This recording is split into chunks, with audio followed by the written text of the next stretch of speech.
Hello. How's it going, everybody? Welcome, workers and friends. I'm your host, Dust James, the Marxist Leninist truck driver.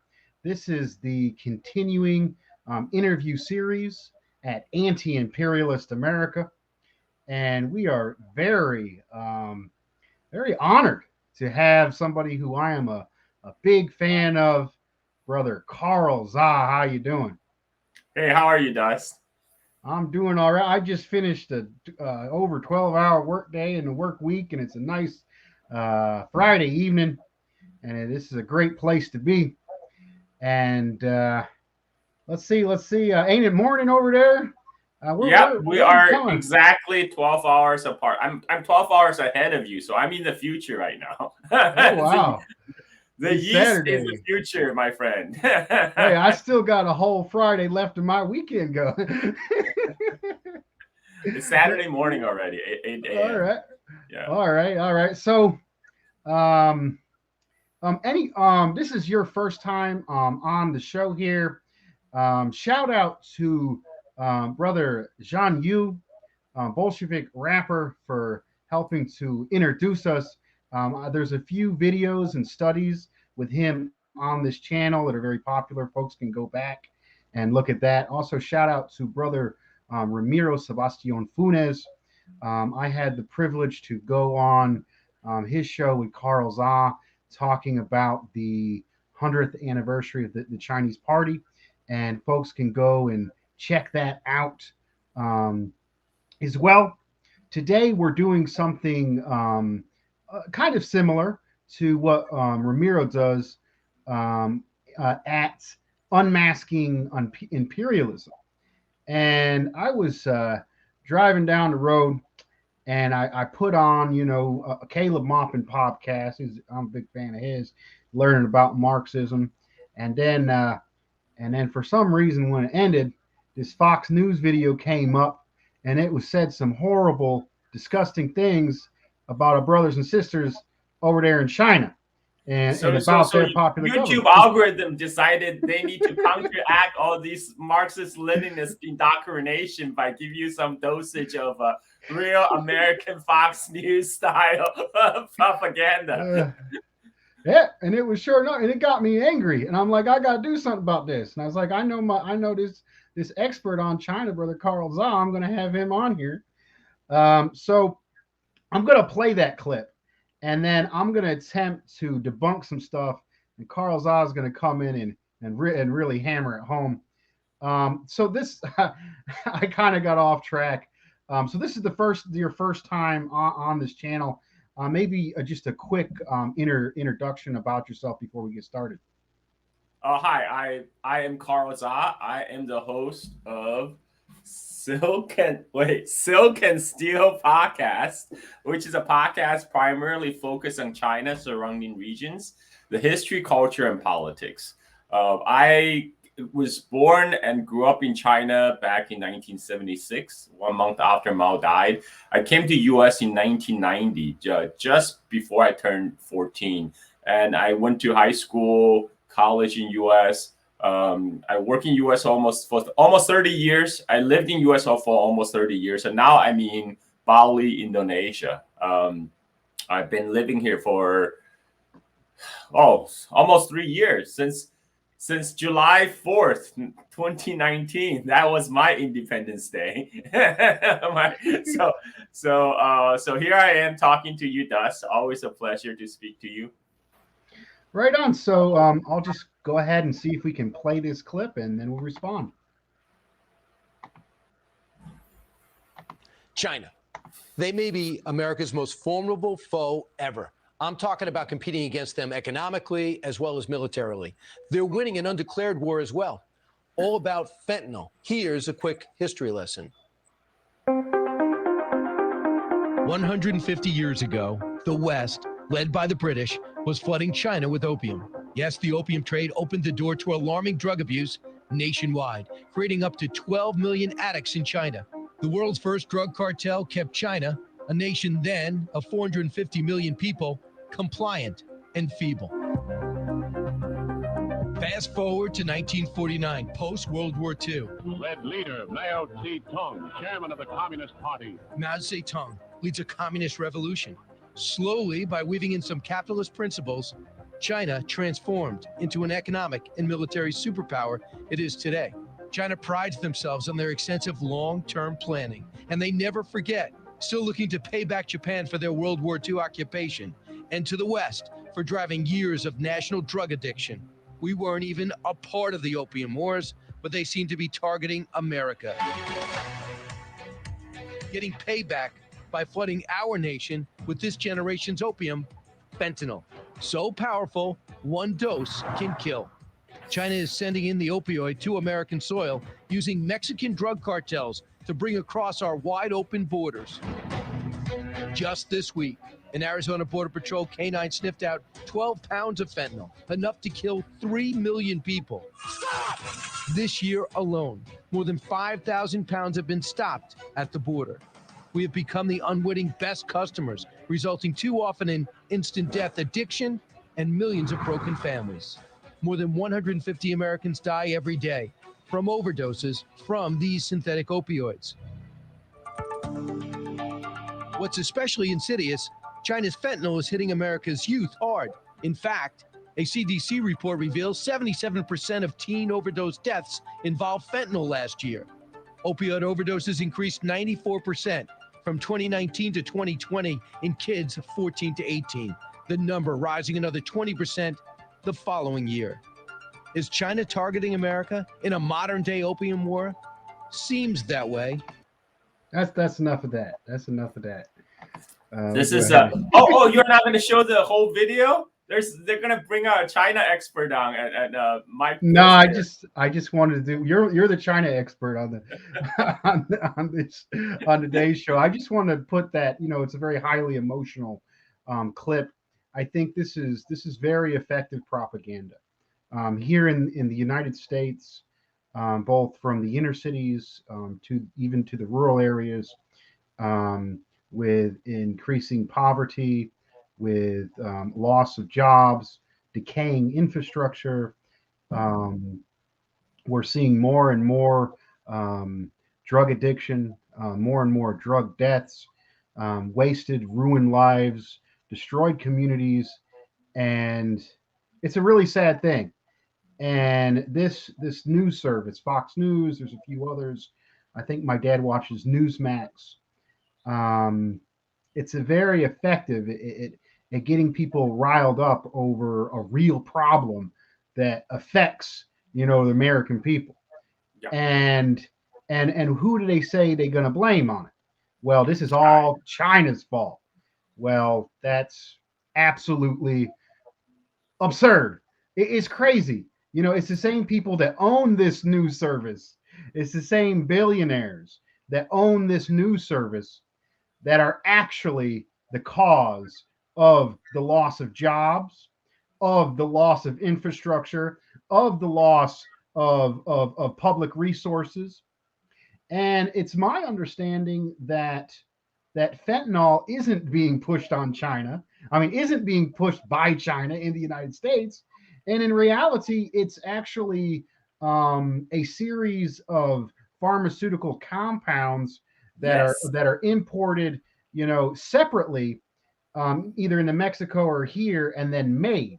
So China is they're not involved at all. They're simply producing much needed pharmaceuticals for the world's people, for health, and then it's being made in the fentanyl and got here. Anything to add on those specific issues?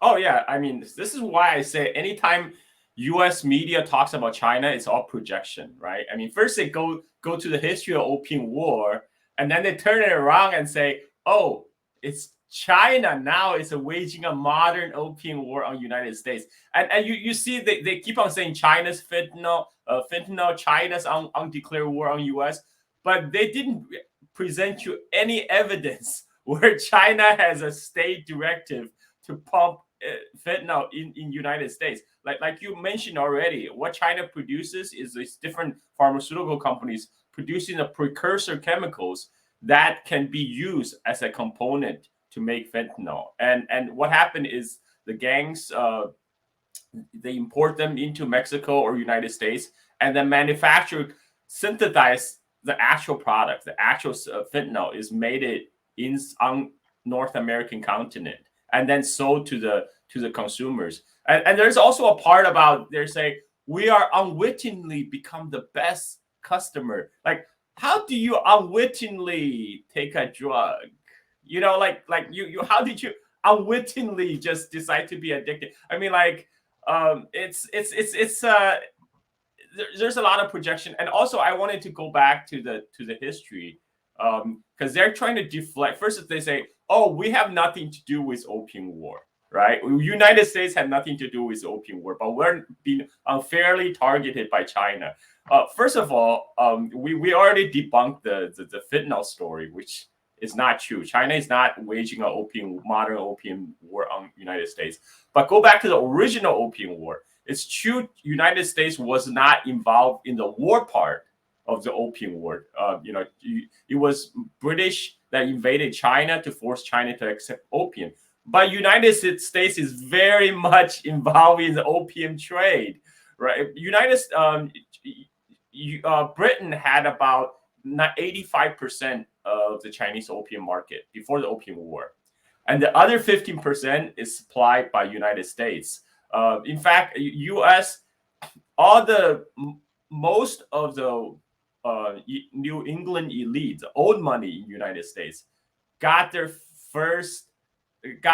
started in the opium trade with China.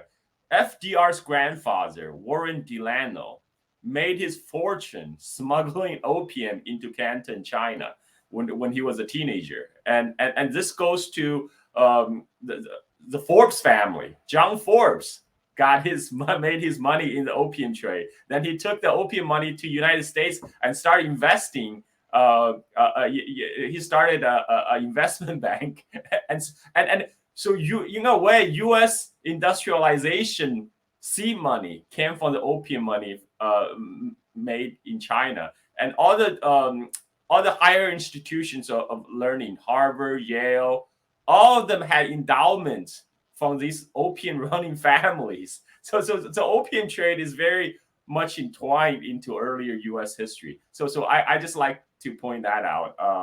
And so the fact that they say, oh, we have nothing to do with it. Well, we have a lot to do with it. We were part of the opium trade with China. And that's something that we're not even taught here. That's why they can just flat out lie about it and deny it on television. But again, the opioid crisis is real in U.S. And what they don't want to talk about is how our own government agency, how CIA pushed the opioid crisis on United States.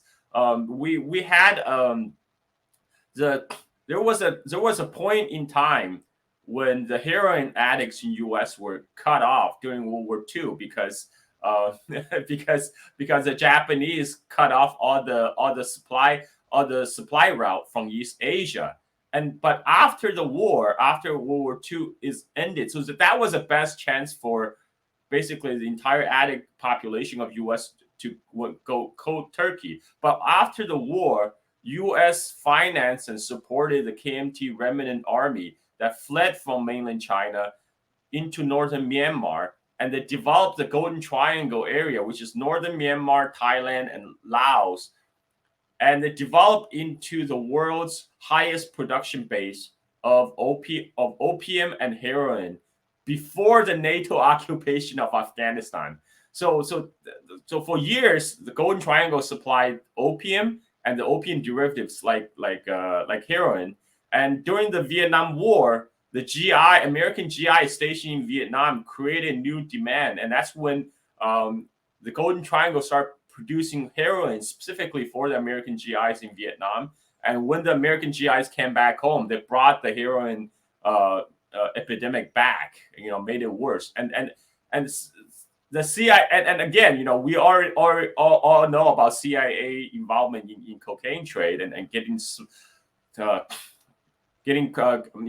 basically fanning the crack epidemic inside the United States. Fox News will never talk about that because that does not fit their agenda. It's much easier. Let's pointing fingers at China, even for something they did not do. Right? I mean, it's true. The like you said, the chemical precursors for fentanyl is producing pharmaceutical companies. But the problem is right now there's some multinational gangs that are importing these pharmaceuticals and then Let's making talk drugs. about that as the next point. So Yeah. the first big scary word, China. China's evil and they're flooding America with drugs. No, they're not.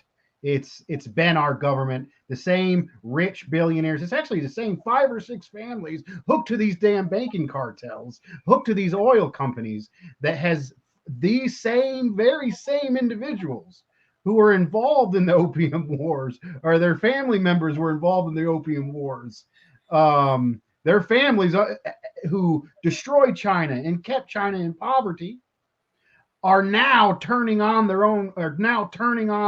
own U.S. population and keeping us poor while their empire falls. Now, the other scare word was Mexico. Oh, these horrible Mexican drug tails on behalf of the Chinese are flooding, America. Well, this is another thing that's extremely insulting.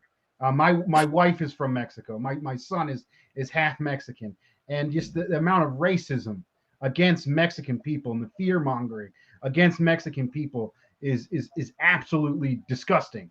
And in reality, before the current government, the progressive populist government that came together almost in a political revolution, it was a new party, the Moderna Party, Andres Manuel Lopez Obrador, who has been making positive reforms. Before that, I mean, the Mexican presidents were almost directly controlled by the United States, and Mexico has been kept in poverty, has been an exploited country, where things like drug cartels and other things terrorize the Mexican people. And these Mexican drug cartels have been given weapons by the United States and have had their money laundered. And these very same banking institutions that go back to the opium wars in China and here. So maybe a little bit of your thoughts on that. Yeah, I mean, U.S. destroyed the Mexican economy and created the condition for the drug cartel could flourish. Because what they don't talk about is how U.S. cut off the water supply of Colorado River. They dam Colorado River so they keep all the waters in Nevada, in California, to water the farm field there, and then northern Mexico. The farming is no longer sustainable in northern Mexico because the United States took all their water, and then these impoverished farmers became migrant farmers to come to California, to work for these big agricultural business to pick strawberries for, American farms, and then they all get blamed for being unwanted immigrants, right? When California. I lived in California for a long time, so I know California economy rely on these migrant farmers. Like if you take away these migrant workers from Mexico, you're not going to have janitors, you're not going to have gardeners, you're not going to have babysitters, you're not going to have a whole bunch of service people. And yet, despite the fact that California economy is very much depend on these migrant workers from Mexico, the same people are looked down upon. They're being blamed for our social problems, right? And it's unfair and it's racist. And then again, like everything is projection. Like everything is projection. We're not overlooking the fact that U.S. have impoverished Mexico to the point where the only choice for people there is either crossing hazardous border crossing to come work in the United States for low, below minimum wage work, or join the drug cartels. So while you're on the drug cartel, so in the video it alluded that there's connections between the Mexican drug cartels and China Is that accurate? I mean, show me the evidence, right? Like they're making bold claims, but they just assume, they just say the magic word China, right? And like that just covers everything. Somehow magically there's a connection. Where show me the money, show me the connection. But their listeners probably so brainwashed they don't need to be bothered to do fact checking. Fact checking is hard because how do you prove in something that's not there? I mean, how do you prove the negative, right? That's what they do all the time. So let's go into this very brief Chinese history they gave. So they talk about the Opium War, which we know now that the U.S. Ruling class was heavily involved with. And then right from the Opium War, they go to the Chinese Revolution, and they made it look all scary, and they made it look all horrible. And then it says, but slowly, with capitalist reforms, China was able to become prosperous. Now that is this is like the very most common refrain. It's like, okay, so China is powerful because of capitalism, right? Because like everything good must come from capitalism. Now, for the people, that's and for a lot of this is a lot of common refrain when people talk about China. Like they say, no, China, we shouldn't give the credit to the Chinese government. It's the Chinese people that pulled themselves up by the bootstrap, right? And they just Chinese government just step away a little bit, loosen up the control, and suddenly the economy just boomed. Now, China didn't have a communist government before 1949, before Mao's revolution, right? It was horrible. You had the Opium Wars, you have the foreign invasion, that was China before 1949 was not a communist society. It was not a communist economy. How did it work out back then? Was the Chinese government people less hardworking then? Hardly. Chinese people have always been hardworking. Like didn't back in 19th century, the Chinese people not having work ethics? I mean, that's bogus. They're as hardworking as they're now, except they weren't allowed to develop their full potential, and there's a reason for that. That's a history of the Opium War, of the foreign invasions, of the imperialist exploitation. And then it's very it's like did a sleight of hand. So like Mao revolution took over, and suddenly with capitalist injection, boom, they become a superpower. I mean, that's not that most of the world is organized in the capitalist system, right? Under the imperialist system. Not every country in the world turned out to be China. So that is my counter argument. How do you say capitalism made it a superpower? Why didn't make, say, like any other country a superpower? Right on. Maybe I can give my perspective on it, and then you can correct me. Sure. My understanding, well, first of all, we always hear about famines in China, in communist China. Oh, the horrible, either inept or evil, or inept and evil at the same time, somehow mass murdered their own people with a famine. But what they don't talk about is there was massive Western imposed famines in capitalism before the Chinese Revolution. And the Chinese Revolution actually helped industrialize agriculture, stabilize agriculture, organize agriculture, and it helped save lives, and it helped feed people. And there was problems, especially with the U.S. Not purposely trying to contain and attack China, purposely trying to get China and Russia to fight against each other. When they were allies, the U.S. was attacking Russia as well, and trying to sabotage their economy. And there was a lot of growth. There was a lot of growth after Deng Xiaoping, if I'm saying that right. But what happened was it was not a restoration of capitalism. It was the use of markets within an overall socialist system, and it was a revolution, and it helped. It harnessed. You said I like that when you said that the Chinese workers lifted themselves up by their bootstraps, and in a way, it's true that it was the Chinese working class through hard work, but it was the socialist government that was able to unleash the labor of the people Yes. and organize the people to build up their country. And they had debts that they had to pay back on top of having all these debts and all these favorable policies that helped U.S. businesses and sent all these goods over here. Both the Chinese government and the Chinese working class were able to build up and raise their country out of poverty with Chinese socialism, or socialism with Chinese characteristics.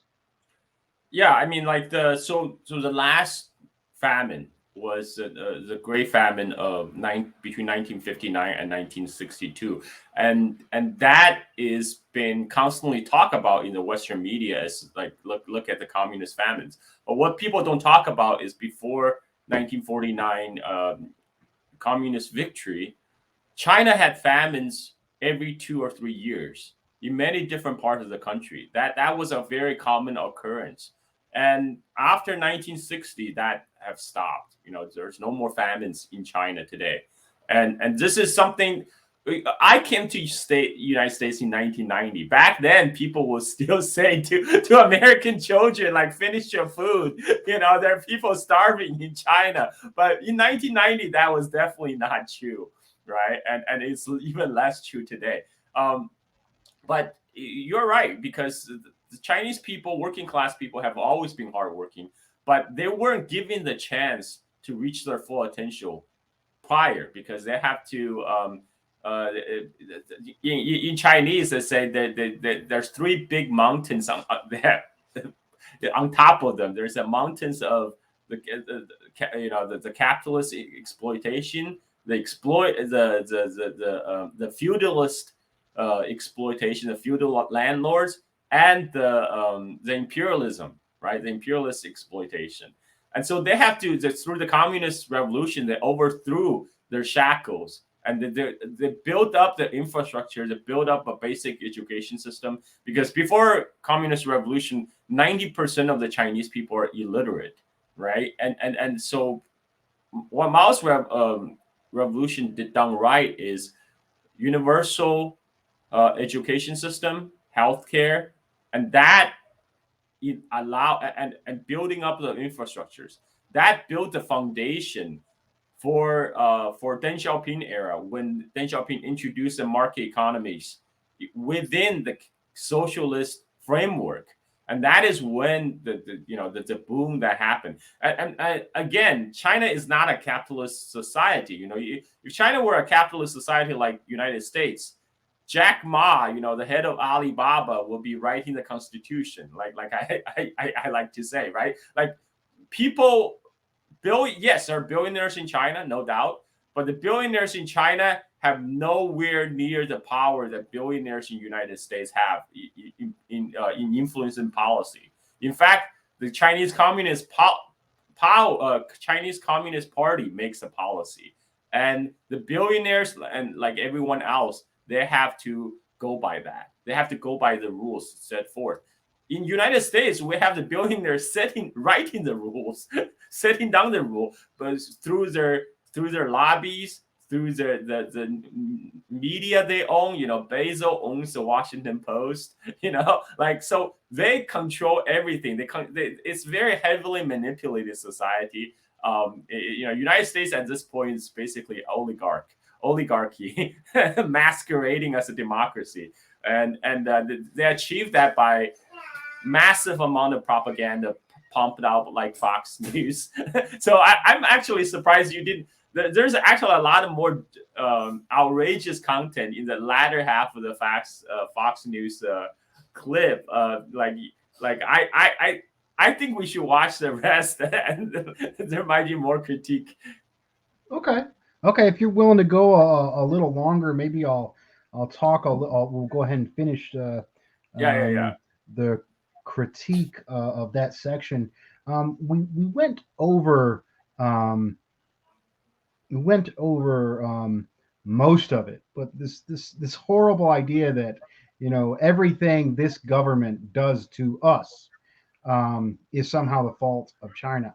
Yep. Another misconception is that, oh, the Chinese, they're shipping all our jobs over to China, and the Chinese people stole our jobs. And the reason why they shut down the factory 20 years ago and they boarded up Main Street is because of China. And this is absolutely um, absurd because it is U.S. companies that Yes. sell us the good, that buy things over there, that shut down the factories here. And the Chinese government and the Chinese people gave these Western corporations very good deals, and then they sold us these goods at high prices over here. So I mean, So, maybe you could talk a little bit on that myth. yeah, I mean that's a very good point to address because this is the problem that the United States have faced since 1970s was hollowing up of manufacturing base, right? Offsourcing of the jobs. This was all done by our multinational companies, and initially wasn't even to China. It was to other U.S. client states in East Asia. First to Korea, Taiwan, Hong Kong, Singapore, all the so-called Asian tiger economies. And then when China opened up under Deng Xiaoping, and China was operating under the premise that if you build it, they will come. So China already built up a whole series of infrastructure. They were giving preferential tax incentives for companies to come set up shop. And that's when the Western multinationals realized, hey, if we head over to China, it's even cheaper than Taiwan, Korea, Singapore, and Hong Kong. And under capitalism, the capitalist will always chase the highest margin, lowest cost. So it's a no-brainer to go to China. China already have a highly educated workforce that at the time working for very low wages. So they made the decision then to move their factory and production to China. They would have done that, if they have an opportunity in any other country, right? So even those now those manufacturing jobs like the making shoes and toys, now when Chinese wage start rising, these factories are actually moving out of China now. The labor intensive industries like making shoes and toys, now they're moving to Vietnam and Cambodia, where wages are even lower. And as long as we have these multinationals, those jobs are not coming back. As long as we have those multinationals at helm in the United States, those jobs, manufacturing is not coming back to the United States, right? But we cannot blame those multinationals because these are the ones that are running this country inside the United States. We cannot point the problem is exactly capitalism, right? And that Fox News can't say that. They're owned by these rich people, right? And they're owned by Richard Murdoch and his same class of people. So they can't everything they say about China and U.S. is a projection. Okay, let's bring this segment. All right, let's go ahead, and I don't know how far we'll go. Just let me know when you want me to stop. I think Sure. hear you. How long till we acknowledge this China attack, stop the flow at its source, and block it at our border? Hard to imagine any issue more important to the fabric of this nation. All right, let's expand on this. Let's bring in Michael Pillsbury, a senior fellow and director for Chinese strategy at the Hudson Institute, and author of this book, The 100-Year Marathon. Michael, am I overstating this? Is this a redux to the Opium War? So I want to pause for a second. There's a certain parallel, and one thing strengthens your case, Brian. Yeah, I got one screen, so thanks. Go ahead. Okay. Just go ahead. Let's just go ahead. No, it's already paused. Make your comment. Okay, great. So Michael Pillsbury is an old Cold War warrior, right? So in late 1970s, 1980s, when in the 70s, when Nixon visited China, Michael Pillsbury was so excited about China because he wanted to play the China cards against Soviet Union. And this guy was all in, like he loved China back then. He loved the fact that China is finally going to join hands with United States to contain Soviet Union. Now, of course, with the Soviet collapse, he did 180 turn. Now he's like a total China hawk because, China is now has rise to a point to challenge U.S. hegemony. That's all it's about. I mean, guys like him who work for like think tanks and work for like funded by U.S. Weapon manufacturers, these guys only thing they care about is maintaining the U.S. hegemony. But I just find it funny because this guy, he used to be a great lover of China, like in the 1970s after Nixon visit, because he loved the fact now U.S. will have China on its side to confront Soviet Union, right? But now the Cold War 1.0 is over. He wants Cold War 2.0 with China. Okay, so with that's the background. Let's keep going. And that you didn't mention, on Chinese television, when they show the Opium War, they don't just show the British. They show American merchants kind of hanging around or being on the ships or somehow involved. So you're actually factually correct. The Americans were not part of the Opium War in 1840, but the Chinese are not portraying that way domestically. They're saying we are involved in this. So therefore, the idea of punishment or revenge against the Americans makes more sense inside China. Michael, I watched them lock down 24 million people because of a variant, and that gives them an asymptomatic symptom, right. So no symptoms. So again, we address this. U.S. is not involved in the actual war in 1840, but U.S. was involved in the opium trade. So the Chinese television portraying American merchants standing around, that is factually correct. And again, I like to. There's a lot of projection derived from kind of this guilty conscience, because if you actually talk to Chinese people, yes, Chinese people are not happy about the Opium War history, but nobody is talking about taking revenge for the Opium War to wreck the modern West. I grew up in China in 1980s. Very few Chinese people, they're angry about historical injustices, but nobody is talking about actual taking revenge on the West for the Opium War. And like for Americans to visit China, any Westerners who visit China, they can attest to that. Chinese people are very friendly towards the Westerners. Like they're not associating you with the atrocities that committed on China by the Westerners in 1840, right? And so this is absolutely projection. They're talking with a guilty conscience. They know exactly what U.S.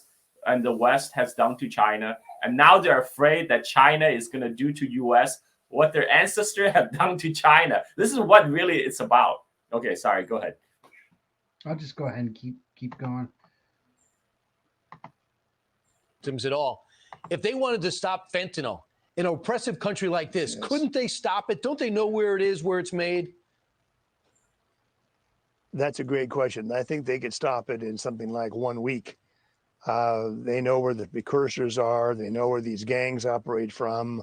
We even know this, Brian, because the Chinese have made a kind of seductive appeal to a lot of American government officials. If you just treat China more nicely, don't sell weapons to Taiwan, don't complain about the Uyghurs, then we will help you with these Mexican gangs. But the Chinese strategy has been to blame Mexico for all of this and claim that they're not involved. We know they're involved. They're involved also in the money laundering part of it. I just wanted to stop it there. There was quite a bit mentioned. So apparently, China is pressuring the U.S. to not sell weapons to Taiwan. Why is the U.S. arming a part of China against China in the first place? That's kind of crazy. I mean, he's fully reminiscent of the fact that Nixon went to China in 1972, signed the Shanghai Communique, which recognized there's only one China, and that was the position of both sides of the Taiwan Strait. But he is just lying on television because it's not like he's ignorant. he was fully involved with the Nixon visit. He's fully involved with the U.S.-China relations, and he knows U.S. official government policy is a one China policy, right? Hmm. And then again, she said we need to arm Taiwan, and it gets even worse if we keep going.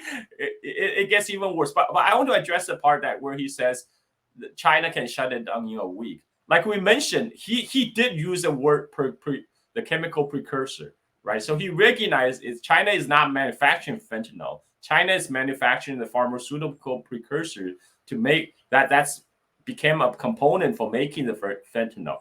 Like, why would you shut down a chemical, like a pharmaceutical factory, for making a precursor for making pharmaceuticals, right? I mean that he of course he understands that, but he just say that for the top Fox News audience, and also he's claiming that somehow China has some kind of influence over gangs in Mexico. Like, again, show me the money, show me the evidence. How does China influence gangs in Mexico? And it's not China that's blaming Mexico. It's United States that's blaming Mexico. I mean, so again, it's all projection. Yeah, and I just wanted to mention that it mentions that the Chinese were laundering money to drug cartels. Well, they have this huge authoritarian state with state controlled banks. That's not happening. Like that's absurd. They're not going to allow that to happen. And the reality is, the drug cartels in Mexico are funded by U.S. banks. So Exactly. U.S. has a financial hegemony over the world. Like, all these transactions are not in RMB. They're not in the RMB, Chinese currency. They're in U.S. dollars, right? U.S. financial hegemony is such that most of the world transaction is in U.S. dollars, and that's controlled by U.S. financial institutions. So again, like I say, whenever they say about China in United States, it's 100% projection. It's again, they're projecting again about the money laundering. But let's go on with the clip. I just want to talk just quickly on the Chinese banking system. It's interesting that U.S. private banks, they seem to invest in war, drugs, laundering money to drug cartels, and what have you. Meanwhile, Chinese state-controlled banks are able to invest in infrastructure development, highways. I believe there's 90% home ownership in China, in comparison to millennials probably won't even get a house now. So it's it's interesting they're blaming Chinese banks when in reality we were able to, the Center for Political Innovation, which I'm a part of, puts forth the idea of nationalizing the banks, nationalizing the public resources, and we would be able to lift ourselves out of the mess we're in with those policies. I'll go ahead and continue. Small packages of 2 or 3 pounds of fentanyl, either mixed with heroin or not, they have to be financed somehow. And the Chinese have allowed their international finance system to be used for money laundering. We've made this case to them, and they always say the same thing. You've got to be nicer to China, or we're not going to help you with fentanyl. Well, they're not being nice, and I understand this kind of a rare thing. The Secretary of Defense, Austin, and his counterpart in China basically had a meeting. And in that meeting, they warned us to not be part of warming relations with Taiwan and do not arm Taiwan. No idea what we said back, but should we? Should we be arming Taiwan at a dizzying rate after we see what happens with Ukraine when we were slow to arm them and what happened? Well, we're required by law, by the Taiwan Relations Act of 1979, to maintain Taiwan's ability to defend itself. But there's been a big debate over the last 40 years about just how to do that. What you have on the Dove side is, let's just give Taiwan the minimum to defend themselves. The other side has been, no, Taiwan needs to be a porcupine and needs to have some fear inspired in Beijing that if we invade Taiwan, A, we'll lose, and B, the Americans will come and help. So there's been this debate that causes paralysis in how much we sell weapons to Taiwan. I hope the Ukraine experience will cause greater sales to Taiwan because they have needs that are not being met. Yeah, we'll see where this goes because you can't think about Russia and not think about what's next, and that would be China and Taiwan. And they say their relations with Russia have never been stronger. Michael, we'll continue to tap into your knowledge every time we need some insight on China, okay? Okay, Thanks, Brian. this Appreciate is it. I went on Brian Kilmeade. I want you to do me a favor. I want you to click to subscribe to the no, Fox. this is Get done. rid of This that. is Get rid of that. this is over. We don't need to subscribe to Fox News. Okay. And now that you made me watch this, YouTube algorithm is going to recommend Fox News channels on my YouTube feed. Thank you, Dust. I apologize. No worries. That was for a good laugh. But again, this is they're talking about Ukraine and Taiwan analogy again. So how did U.S. not arm in Ukraine? U.S. have been sending billions of dollars worth of weapons to Ukraine, both prior and now. And how is that helping Ukraine anyway? I mean, now all it does is prolonging the war, getting more Ukrainian killed, which is exactly what they want. U.S. officials were explicitly saying that they want Ukraine to be Russia's Afghanistan. Afghanistan want to be a quagmire. They want to fight Russians to the last Ukrainians, and that is the exact reason we're giving them weapons. We're not giving them weapons to prevent a war. Look, all the U.S. military, if U.S. had really wanted to prevent a war, they could have done so. They did not. What they actually prefer conflict. All the U.S. weapon manufacturers, right? They actually prefer a conflict where they can sell weapons. And this is exactly what happened to Ukraine, and this is what they want to happen with Taiwan. And also he lied about the Taiwan Relation Act, because Taiwan Relation Act was put in place in 1979 because U.S. finally normalized relationship with People's Republic of China and cut off recognition for the KMT government on Taiwan. And then during that time, U.S. Congress, all the people who were in the pockets of the so-called China lobby, that's a China lobby on Taiwan, then they put forth the Taiwan Relation Act. But it does not obligate the United States to defend Taiwan. It just says U.S. can do what it can to help Taiwan meet its defense need. That's all it says. It's a recommendation. It's not an obligation. It's a recommendation that U.S. should look into helping fulfill Taiwan's defense need. But it does not obligate U.S. to do anything. It does not obligate U.S. to defend Taiwan. It does not obligate U.S. to continue to sell weapons to Taiwan. But you know what? Selling weapons to Taiwan is big business. Selling billions of tens of billions, hundreds of billions worth of high sophisticated weapon platforms to Taiwan, that's good business for Boeing, for Raytheon. And those are also the company that happen to fund Mike Pillsbury's think tank and his foundation, right? That enable him to go on Fox News to be the China expert to talk about this issue. So it's a very crooked game, man. Yeah, I mean that clip is so infuriating. I actually didn't watch the last part. I was only planning for that very small portion, and I think it's good that everyone is talking about the situation in Ukraine, and there's a real big divide on the left. Honestly, I think the Western left is showing its Western chauvinism. If you look at the people of the world, they're standing with Russia. Mean, I think the population in China is more in support of Russia than even the government comes off is being, and rightfully so. I mean, there's Nazis in Ukraine. They carried out a coup.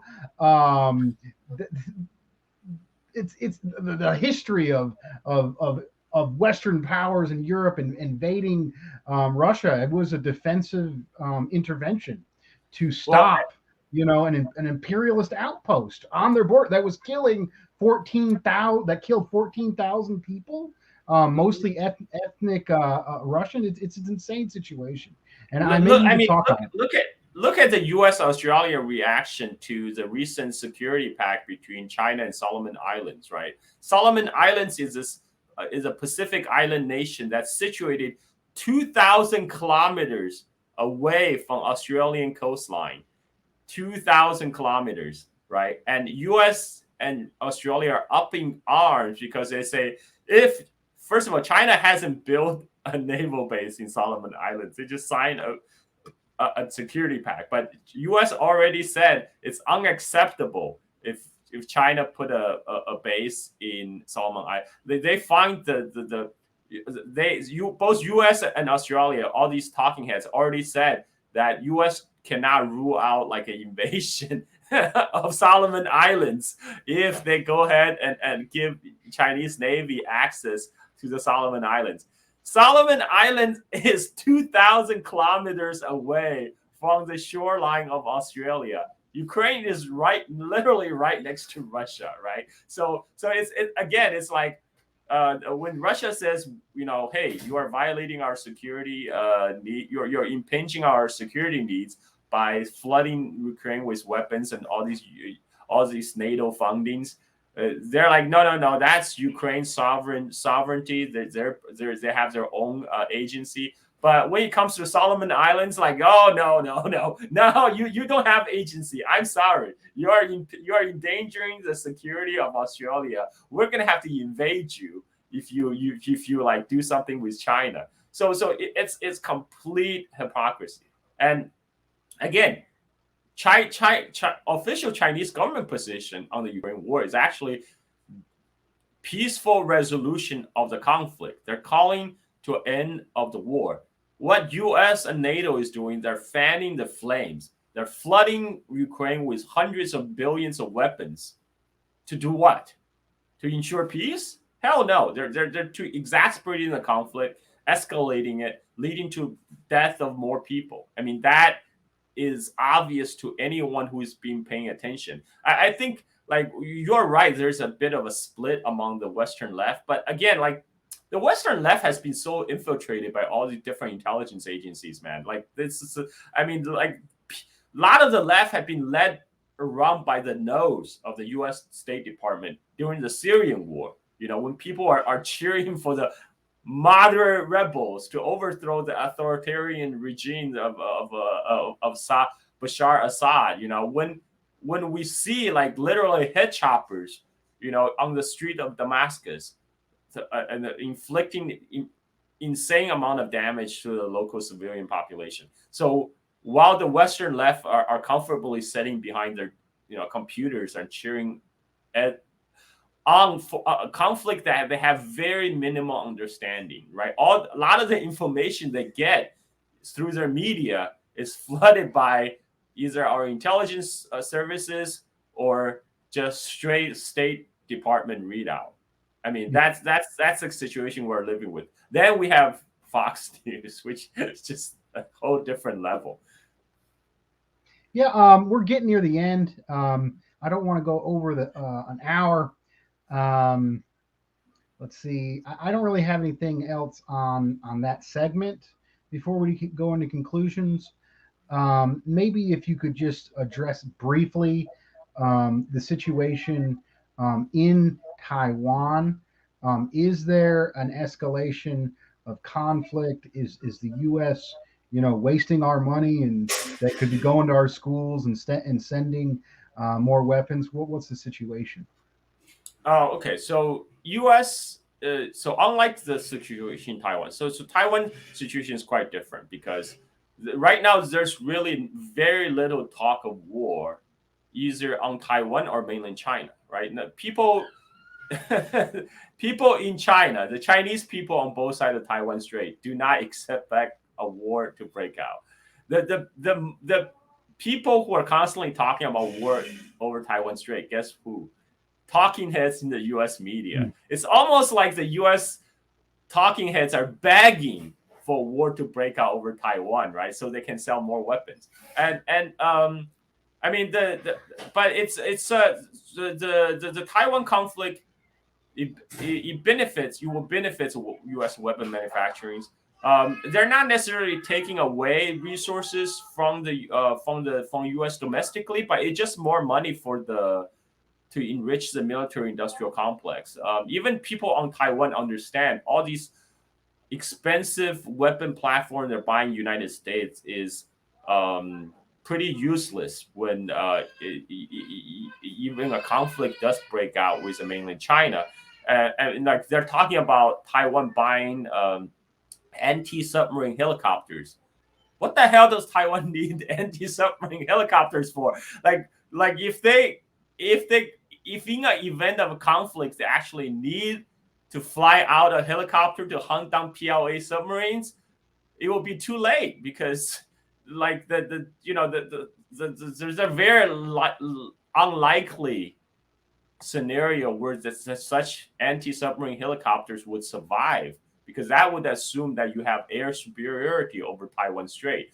And the fact that why U.S. is pressuring Taiwan to acquire anti-submarine helicopter, one is direct to fuel the military-industrial complex in the United States, and two, it's not supposed to help in a war breaking out over mainland China per se, but they're supposed to be like to help the U.S. 7th Fleet, tracking Chinese submarines movement during peacetime. Like I'm talking about right now, because everybody knew those helicopters would not survive in a war. When the war breaks out, those helicopters are gone. But right now, U.S. like to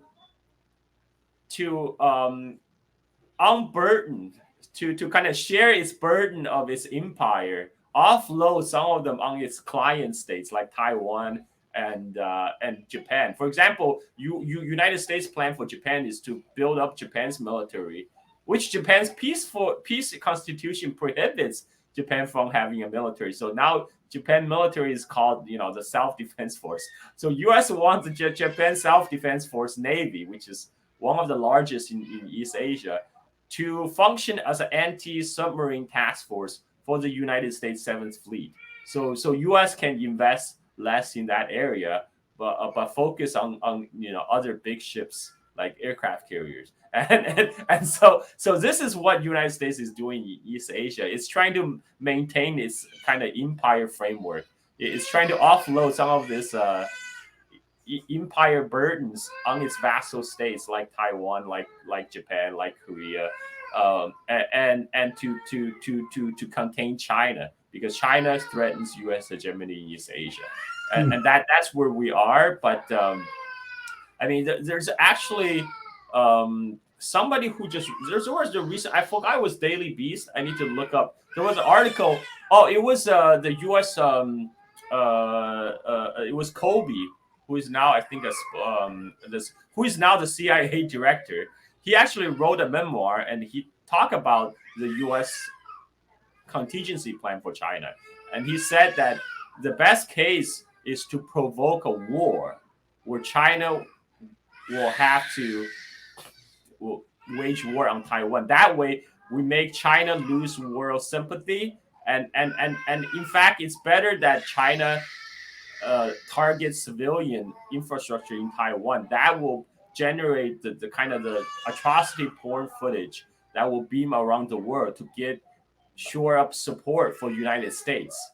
So what they are literally making Taiwan a sacrificial lamb, the way that Ukraine is being made into a sacrificial lamb, to shore up the empire.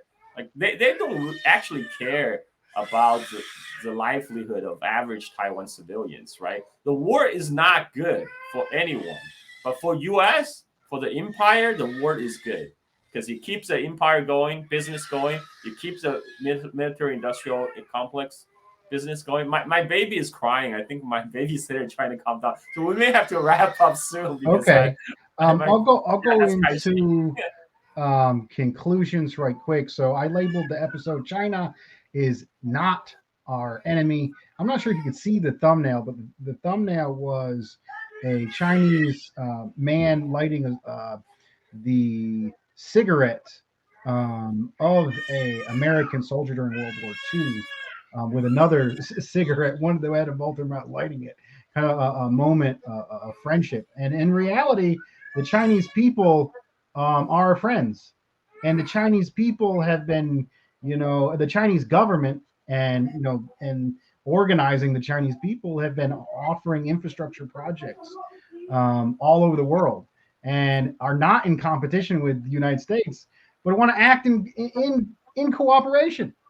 And The, the go The ahead. picture you mentioned, by the way, the Chinese farmer offering a lighter to the U.S. GI. That's a famous picture from World War II. This is, I saw the picture in a Chinese museum in Yunnan, World War II museum in Yunnan in 2019 on my visit, and they have prominent feature of kind of American participation to help China in World War II. I mean, they have a whole section devoted to American flying tigers. There's an American airman who helped China, to ferry supplies from India into China during World War II.